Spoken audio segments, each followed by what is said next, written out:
Finalmente aconteceu! Como eu havia comentado ali na crítica anterior que a gente teve aqui no canal, agora oficialmente The Last of Us entrou no seu segundo ato, né? Ou seja, chegamos aqui num momento que é pra gente ver o desenrolar, o desenvolvimento de algumas tramas que já foram inseridas na história e algumas outras vão sofrer ali uma aprofundada, né? Vão ficar um pouco mais ricas. E foi exatamente isso que aconteceu com o quarto episódio de The Last of Us. A gente teve algumas informações muito legais e também, gente, desculpa, mas eu preciso comentar. Eu acho que vai ter uma galera aí na internet que finalmente vai parar de reclamar de algumas coisas. Não que eles vão parar totalmente, tá? Porque o pessoal que curte adaptação, essas coisas, o que eles mais gostam de fazer é reclamar de adaptação. Tem alguns pontos, né, que a galera tava um pouco receosa, eu diria, né, que não iria acontecer ou qualquer coisa assim, que finalmente aconteceram nesse episódio que a gente vai comentar hoje. E aí o pessoal deu uma aliviada, né? Olha só. Então fica aqui comigo nesse vídeo, porque hoje a gente vai falar tudo com spoilers, tá? Do quarto episódio de The Last of Us. Inclusive, já convido você aqui a se inscrever no canal e deixar o seu like, tá bom?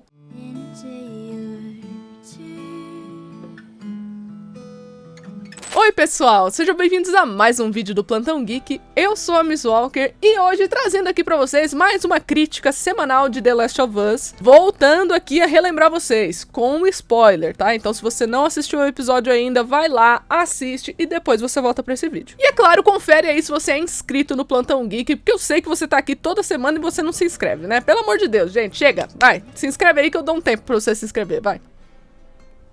Se inscreveu? Deixou o like? Então tá bom, então agora dá pra eu continuar. Como eu havia mencionado ali pra vocês logo no começo desse vídeo, a gente começou oficialmente o segundo ato de The Last of Us. E eu já curti uma coisa bem bacana ali, que eles foram demonstrando os dias que a Ellie e a Dina estão passando ali em Seattle, com uma marcaçãozinha ali no canto da tela, né? Isso é bem bacana, eu gosto quando as pessoas fazem isso, tá? Quando o roteirista, o editor, ele toma essa decisão criativa ali. A galera nas redes sociais já estavam comentando, né, que Seattle é uma parte que é muito extensa ali no jogo, né? Acontecem muitas coisas. Como é que eles vão encaixar tudo isso na série, né? Como é que isso vai ser feito? E aparentemente vai ter a demarcação ali de alguns dias para deixar específico qual momento do jogo está sendo adaptado. Isso é bem interessante pra gente analisar. E por um outro lado, né, quem nunca teve contato com o jogo ou algo assim, não perde a noção do tempo em relação aos momentos que as meninas estão ali em Seattle, né? Então isso tudo eu achei bem bacana. Lembra que eu falei que segundo os atos desenvolvem mais a trama? Então, né, se o episódio anterior, o episódio 3 ali, foi justamente o ponto de virada para o segundo ato, apresentando ali pra gente alguns conceitos novos, né, principalmente grupos novos, como por exemplo os cicatrizes ou então os serafitas, nesse episódio a gente teve uma explicação um pouquinho maior sobre a dinâmica dos serafitas com a WLF. Inclusive eu diria que esse é um dos pontos mais importantes desse episódio, né? Você demonstrar essa rivalidade e também as diferenças entre esses dois grupos e utilizar de uma coisa muito curiosa para você introduzir esses grupos, que seria a violência gráfica, né? Isso já aconteceu no episódio anterior, como eu falei, mas nesse daqui eu acho interessante que eles mostram que ambos os grupos são, tipo, igualmente brutais. Tem até uma conversa muito interessante, né, envolvendo o personagem do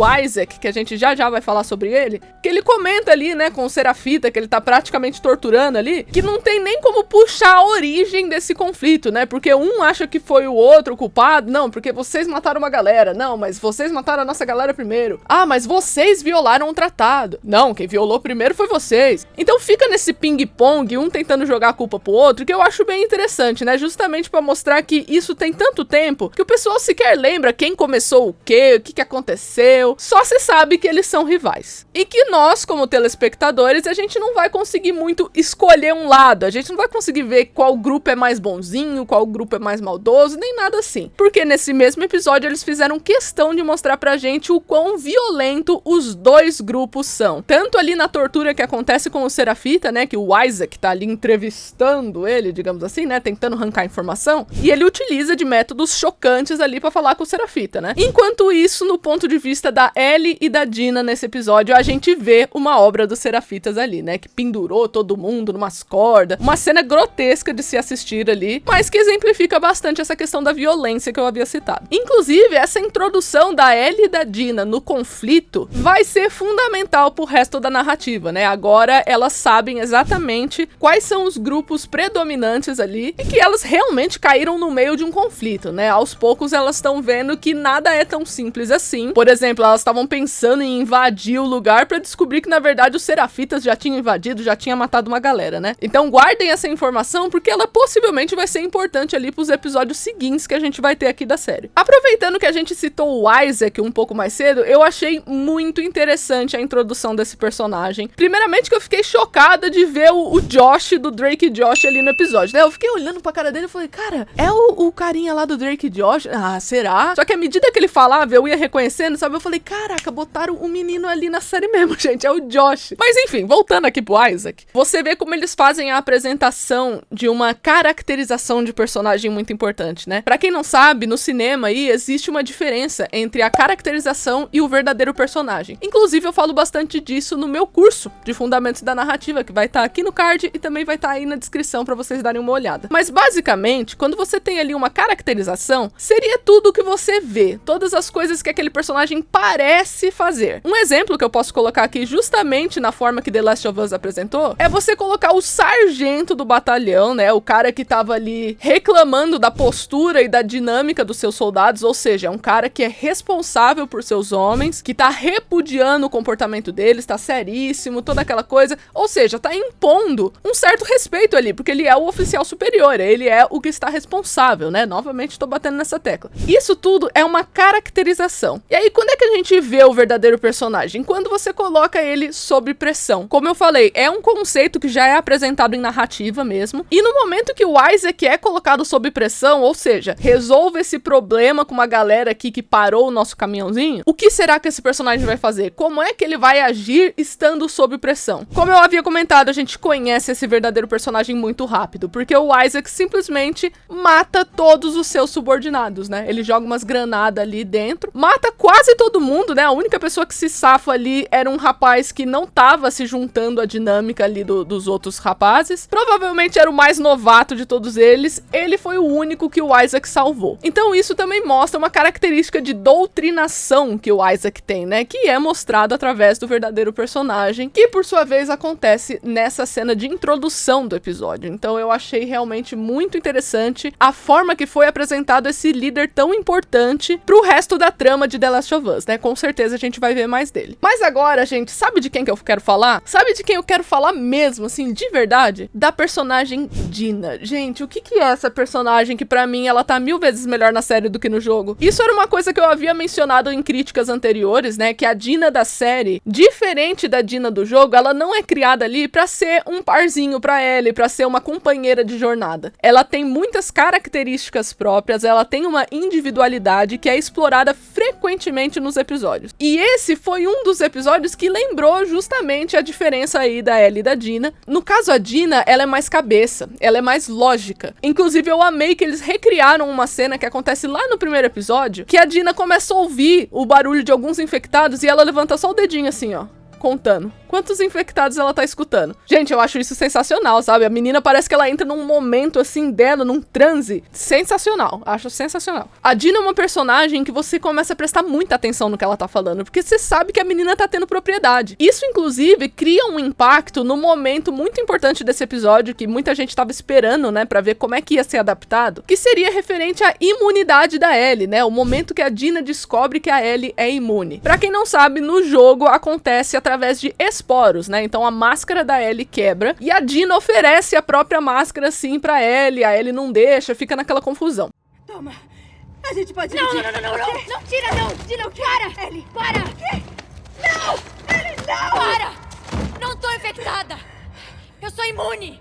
Essa questão da inteligência da Dina, dela utilizar mais da lógica pra fazer exatamente o que precisa ser feito, esse tipo de coisa, isso também é usado ali como base no momento que ela descobre que a Ellie é imune. Porque primeiro, já acontece uma cena muito bonitinha, né? Eu acho que foi até um pouco impactante na hora que você vê, assim, que, cara, um infectado ia pegar a Dina, sabe? Realmente, isso ia acontecer. Não foi um acidente que a Ellie quebrou a máscara. Não, realmente um infectado ia ali atacar a Dina e a Ellie colocou o braço na frente. Inclusive, eu acho muito fofo que a Ellie disse depois que ela com certeza morreria pela Dina, só que aquele não foi o caso, porque ela sabia que ela não ia morrer. Esse sacrifício, né, que é colocado ali no ponto de vista da Dina, tipo, poxa, a menina que eu amo aqui tá colocando o braço na frente pra eu não ser infectada e ela morrer no meu lugar. Cara, isso tudo cria uma emoção muito grande ali na hora, um drama que realmente, ao meu ver, funciona e que faz toda a cena ali da Dina estar apontando uma arma pra Ellie ser ainda mais dramática, ser ainda mais impactante, porque a atriz manda bem demais, né? Gente, aquela atriz que faz a Dina, ela passa todas as emoções necessárias, todo aquele sacrifício, aquela perda, aquela dor que ela tá sentindo naquele momento de, meu Deus do céu, a menina vai morrer aqui na minha frente, eu tô sozinha, eu tô grávida, cercada por uma horda, com 2 grupos perigosos aqui me procurando, no meio de uma cidade. Imagina o desespero que a Dina tava naquele momento. E pensando também numa coisinha ali que ela viria a dizer mais pra frente pra Ellie, que a gente vai comentar com mais detalhes, mas basicamente ela fala, nossa, tudo que eu consegui pensar na hora foi do futuro que a gente não ia ter. Isso eu acho muito forte, sabe? Eu acho uma coisa realmente assim que faz sentido pra mim, a pessoa pensar isso. Inclusive, isso faz eu entrar em outro ponto importante aqui, que eu já havia mencionado também em outras críticas, que é o fato de The Last of Us respeitar muito o gênero que ele pertence, que seria distopia apocalíptica. Então, assim, nesse gênero, você tem algumas características, né? Você tem ali algumas definições que vivem se repetindo nesse gênero. E nesse episódio, 2 outras definições foram mostradas ali com muita clareza. A primeira delas foi o foco no survival, né? O que seria isso? Seria basicamente os momentos que os personagens têm que sobreviver a uma ameaça iminente e geralmente essa ameaça tá relacionado à característica principal do universo. O que eu quero dizer com tudo isso? É aquele momento ali que a Dina e a Ellie estão no trem, correndo dos infectados e tudo mais. Estão fugindo da ameaça que representa o universo, né? O que faz The Last of Us ser diferente? Justamente os infectados, né? É isso que faz ali a principal característica do universo. Então você coloca as personagens nesse modo survival, nessa sequência muito boa que eu achei do trem, que inclusive tem uma fotografia maravilhosa, né? Vou só abrir um parênteses aqui. O pessoal que acompanha o Plantão Geek sabe que eu amo analisar cores, eu amo analisar paleta de fotografia, né? Porque uma das minhas especialidades aí é justamente a cinematografia, que seria a fotografia aplicada no cinema. E, cara, quando começa a aparecer aquelas luzes vermelhas, né? Que o pessoal tá acendendo aqueles sinalizadores, igual no jogo mesmo, a paleta vira toda uma coisa vermelha com preta, sabe? Fica maravilhoso. Principalmente porque esse tipo de paleta remete a perigo, né? Remete a perigo, a coragem, que pode também se encaixar com aquela situação da Ellie colocar o braço pra ser mordida no lugar da Dina. Então tem vários pontinhos da fotografia que eu fiquei reparando no meio dessa cena. E é claro, né, é inevitável pensar que essa cena também lembra um pouco da experiência de quando você está jogando o jogo, que a Dina frequentemente fica te ajudando lá enquanto você tá controlando a Ellie. Outra característica bem presente nesse gênero distópico, agora envolvendo questões de relacionamento, seria a urgência de sentimentos, né, o que a gente vive falando, trabalhar a urgência de sentimentos. O que isso significa? Significa que os personagens, eles estão na corda bamba, então toda hora eles acham que eles vão morrer, que eles nunca mais vão ver alguém. E aí isso faz os sentimentos irem à flor da pele e eles fazerem tudo que antes eles tinham vergonha de fazer, ou que eles não queriam fazer, ou que eles estavam enrolando, sabe? Qualquer coisa assim. Isso se encaixa justamente no discurso que a Dina falou pra Ellie, né? Como eu já havia mencionado, que ela disse que ela pensou no futuro que ela não ia ter. Ou seja, urgência de sentimento. Isso de forma alguma desvalida o sentimento que tá acontecendo ali, muito pelo contrário. Em distopias apocalípticas, isso ganha um foco muito grande. Então, por exemplo, eu lembro que em The Walking Dead, essa urgência que apareceu, por exemplo, fez com que 2 personagens virassem noivos, sabe? Tipo, pegassem uma aliança, toda aquela coisa. Então, esse tipo de característica, que depois até acaba ali numa cena quente, né, entre a Ellie e a Dina, finalmente teve uma cena aí dessas meninas se pegando, todo o contexto dessa cena, dessa urgência urgência que aparece ali faz pleno sentido com o gênero que The Last of Us trabalha. Então eu fico muito feliz quando eu vejo esse tipo de atenção que o roteirista tem, né? Com a própria obra, com a adaptação que tá rolando ali. Inclusive, pra mim, a melhor parte é depois, no dia seguinte, quando as duas estão deitadinhas lá, falando sobre a vida. Gente, que coisa fofa, né? Inclusive, achei muito interessante todo o debate da Dina sobre bissexualidade, né? Eu acho que foi um texto bem bonito, assim, sabe? Bem delicado de você trabalhar. Gostei da forma que foi feito. E com certeza, a Dina escolhendo ali seguir com a Ellie no final é uma coisa que, ó... É maravilhosa, sabe? A Dina é maravilhosa. E isso, com certeza, vai ter consequências lá na frente, né? Novamente. Quem jogou o jogo já pensou em alguns paralelos específicos que podem acontecer junto com essa cena aí da Dina. Enfim, gente, a coisa só vai melhorar. E é claro que eu não podia deixar de mencionar duas referências que chamaram muito a minha atenção aqui. Primeiro, que recriaram a famosa cena do segundo jogo, onde a Ellie toca Take On Me, né? No violão ali. É uma cena super bonita que acontece no jogo, que também aconteceu ali na série. Achei muito fofa. Inclusive, é bem interessante que a Ellie chega a ver o disco, né, da banda responsável por essa música, antes dela tocar no violão, então nem parece que ela do nada teve essa ideia de tocar essa música. Não, ela viu ali um dos discos, deve ter se lembrado e tocou ali. A música também faz um leve foreshadowing com o que a Dina acha que vai acontecer com a Ellie. Lembra que a Ellie foi mordida, né? Então, tem um momento ali na música do Take On Me, fala justamente sobre a pessoa estar indo embora, né? Tipo, a presença daquela pessoa não vai estar mais ali à disposição. I'll be gone in a day or two, é o que a música fala. I'll be gone in a day or two. Pra no final do episódio a Dina achar que a Ellie vai morrer e que logo elas não vão ter um futuro juntas, isso tudo conversa entre si, eu acho bem bacana. Tanto na série quanto no jogo, tá, gente? Que fique bem claro. E outra referência que tem, que com certeza vai ser explorada mais pra frente, é a Ellie saber um monte de coisa sobre astronomia. Isso vai desenvolver um pouco mais na série no futuro, mas com certeza é uma referência que quem jogou sabe exatamente o que vem por aí. E por último, eu quero propor um debate aqui pra vocês, né? Na verdade, eu só quero expressar uma opinião, que eu vi alguns comentários, né, citando a respeito do comportamento da Ellie, falando que ela não tá tão urgente nessa questão de vingança, que talvez aquela essência que foi pega ali no jogo não está sendo mantida ali na série. E aí eu queria expressar minha opinião sobre isso, né, o que eu acho. Eu acho que uma série de fatores pode fazer alguém a ter essa percepção. A primeira coisa foi a mudança relacionada à Dina, né, porque lá no jogo você tá controlando a Ellie e você tem a Dina ali como uma coadjuvante praticamente. Na série não, na série você tem que ter divisão de tempo de tela, ou seja, você precisa desenvolver as duas personagens, ninguém pode ser coadjuvante de ninguém. Isso já coloca as duas em um equilíbrio, né? Então já é uma coisa diferente. E o segundo ponto, que eu acho que é um dos mais importantes aqui, é que pra mim é muito natural que pareça que no jogo a Ellie é muito extrema e ela é muito desesperada e não sei o que. Sabe por que eu acho isso? Porque quem passa 2, 3 horas com o controle na mão mexendo na Ellie somos nós, os jogadores. Então a Ellie é intensa ali na violência e perseguir os caras e entrar e explorar Seattle e não sei o que, porque a gente tá controlando ela. Se você quiser ser mais objetivo, o jogo ele vai durar um pouco menos. Só que o sentimento principal, que é aquela questão da Ellie querer vingança, isso inclusive reflete até nas ações dela, como por exemplo, ela não pensa direito nos planos, sempre tem que ter a Dina pra dar um toque ali nela, ou qualquer coisa assim. Ou seja, ela tá tão vidrada no que ela quer fazer, no objetivo dela, que ela por vezes perde detalhes muito importantes. E no jogo isso não acontece com tanta frequência. Por quê? Porque a Dina é uma coadjuvante. Então você vê como essas duas mudanças, elas refletem sim na dinâmica da série e na dinâmica dos personagens. Então eu queria só expressar minha opinião aqui, que eu acho exagero falar que personagens perderam a essência. Não, eles foram adaptados de forma diferente, porque na série não estamos controlando a Ellie por horas a fio ali no videogame. Na série, a dinâmica funciona de maneira diferente. I don't know.